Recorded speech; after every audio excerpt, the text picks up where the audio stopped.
Hello बच्चों, उम्मीद करता हूँ कि इस लॉकडाउन में आप घर पर सब ठीक होंगे और अपनी पढ़ाई भी सुचारू रूप से कर रहे होंगे।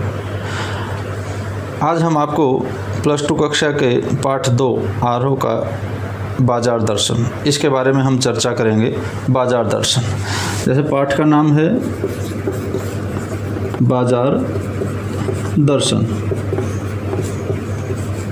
इसके लेखक हैं जिनेंद्र कुमार।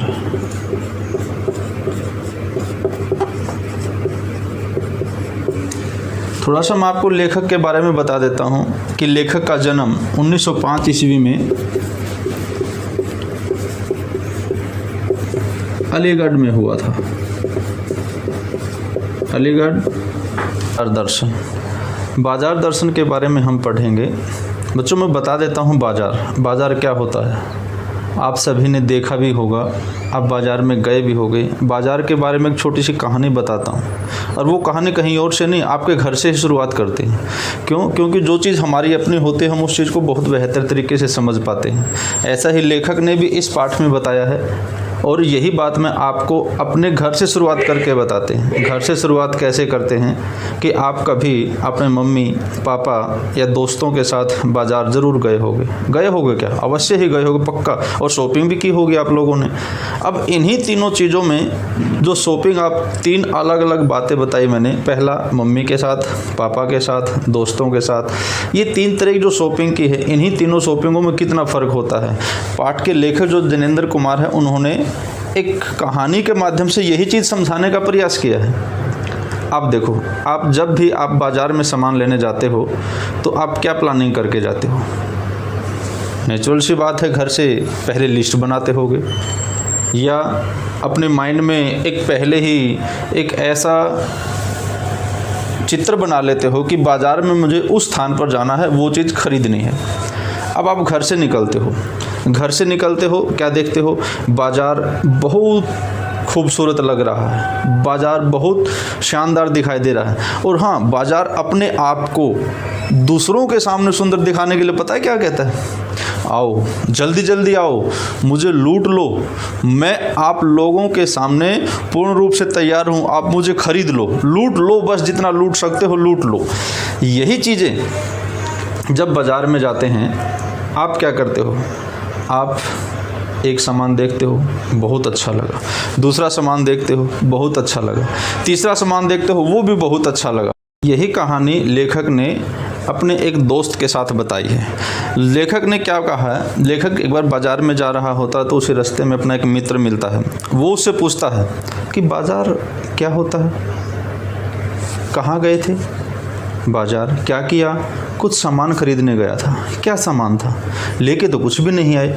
इस प्रकार की बातें जब लेखक उनसे करते हैं तो वो बताता है, अरे यार, बाज़ार में गया था, बस क्या बताऊँ, कुछ समझ में ही नहीं रहा। मैं बाज़ार की चकाचौंध में इतना खो गया कि समय कब व्यतीत हो गया मुझे पता ही नहीं चला। मैं बाज़ार गया, घर से तो सोच के ये निकला था कि आज शाम को कुछ शॉपिंग करके आऊँगा, और जैसे ही मैं बाज़ार गया, बस बाज़ार की चकाचौंध देखकर मैं तो चकित रह गया। मैं अपने उस सामान तक पहुँच ही नहीं पाया जो मुझे खरीदना था, लेकिन उसकी बजाय मैं कुछ और सामान ज़रूर खरीद लाया, लेकिन वास्तव में जो मुझे चाहिए था वो रह गया। अब ये रहना, यही होता है बाज़ार का जादू।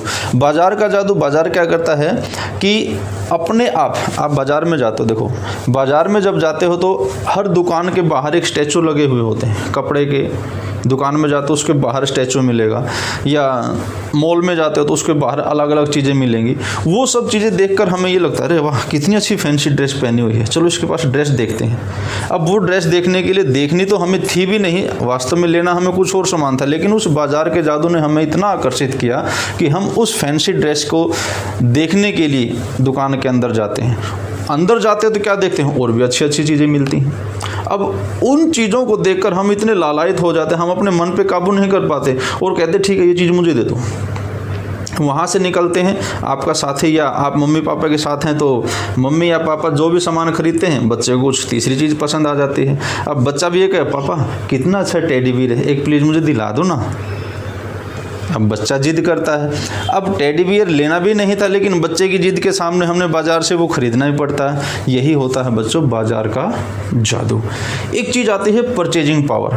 परचेजिंग पावर क्या होती है? अब देखो कई बार ये होता है कि जेब में पैसा नहीं है, लेकिन फिर भी हमें बहुत कुछ खरीदना है। हम खरीदें तो कैसे खरीदें?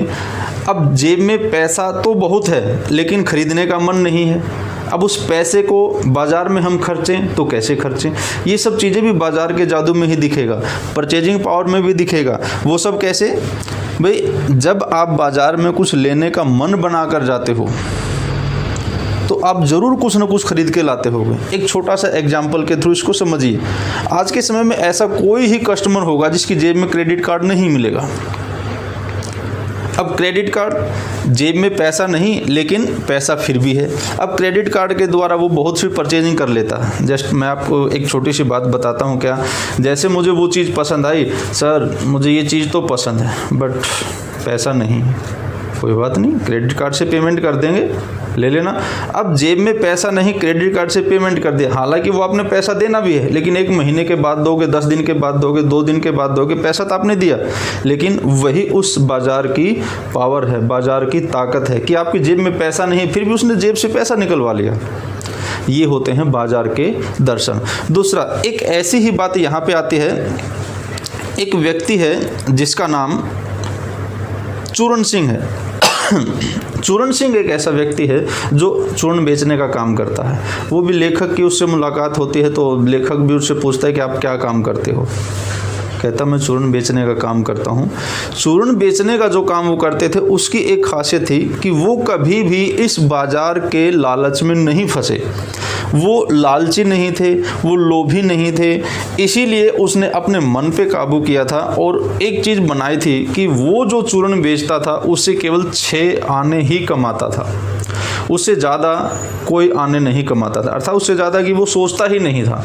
उसके पास जितना भी चूर्ण डेली होता उसे बेचकर जब उसके पास 6 आने की कमाई हो जाती, उसके बाद बचा हुआ जितना भी चूर्ण था वो अपने पास नहीं रखता था, वो बच्चों में बांट देता था, मुफ्त में देता था, फ्री में देता था। अब इसे देखकर बच्चों के माइंड में एक भावना ऐसी जगने लगी, वो कहने लगी हाँ चूर्ण वाले अंकल आ गए, चूर्ण वाले अंकल आ गए। सॉरी, उनका नाम ही चूर्ण अंकल रख दिया था उन्होंने। अब वो क्या करते थे, अपने मन पर काबू करके यही बात कहते थे कि मेरे ऊपर ये बाजार का जादू नहीं चलेगा, मैं तो केवल अपने काम से काम रखता हूँ।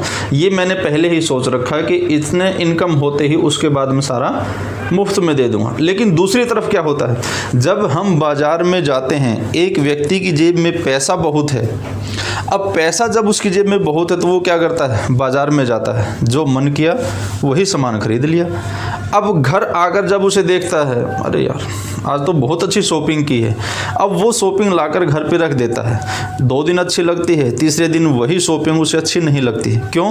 क्योंकि वो जो सामान पहले खरीद कर लेके आया था, अब वही सामान उसे वेस्ट दिखाई देता है। उस सामान को घर में रखने की भी जगह नहीं मिलती। और ये समय ऐसा होता है कि वो उसके द्वारा खर्चा गया पैसा उसे फजूल खर्ची में दिखाई देता है। तो बच्चों, बाजार दर्शन ऐसा, जब आप बाजार में जाते हैं तो आपको इस प्रकार के जादू वहाँ देखने को मिलेंगे, आपको परचेजिंग पावर देखने को मिलेगी। अब एक यहाँ पर लेखक ने पैसे को व्यंग्य के रूप में भी बताया है, जो मैंने आपको बताया था। एक बाइक जा रही है और एक व्यक्ति पैदल जा रहा है। अब जब पैदल जा रहा है व्यक्ति, उसके पास से बाइक निकलती है तो धूल उड़ाती हुई निकलती है। बाइक नहीं, गाड़ी लगा लो, जब गाड़ी जाएगी तो धूल उड़ेगी। अब उस धूल को देखकर वो व्यक्ति बड़ा परेशान होता है। उफ, क्या परेशान। अब ये परेशानी उसके मन में ये दगाती है कि यार बड़ा नालायक है ये, तो इसे यही नहीं पता कि कोई जा रहा है पास से कि इस डस्ट में से आराम से निकालो या नहीं। अब यहाँ पर उसने व्यंग्य क्या कसा कि ज़्यादा पैसे वाला है, इसलिए लोगों की जो सामान्य जीवन है उसके बारे में नहीं सोचता। यहाँ पर उसने एक व्यंग्य कसा है। इन चीज़ों को लेकर एक बार बाजार के चौक पर कहते हैं कि लेखक की और भगत सिंह एक भगत जी हुए हैं, इनकी आपस में राम राम होती है। जैसे हम कह देते हैं कि मैं बाज़ार गया था, रास्ते में मुझे दोस्त मिल गया, हमने हेलो हाय की, हाय दोस्त, हेलो दोस्त, एक दूसरे से पूछते हैं। ऐसे ही लेखक और एक भगत जी हैं, उनकी मुलाकात होती है। उन्हें देखकर आपस में वो क्या कहते हैं, अरे यार बाज़ार में गया तो मेरी तो आंखें खुली की खुली रह गई, मैं तो कुछ खरीद ही नहीं पाया। क्यों?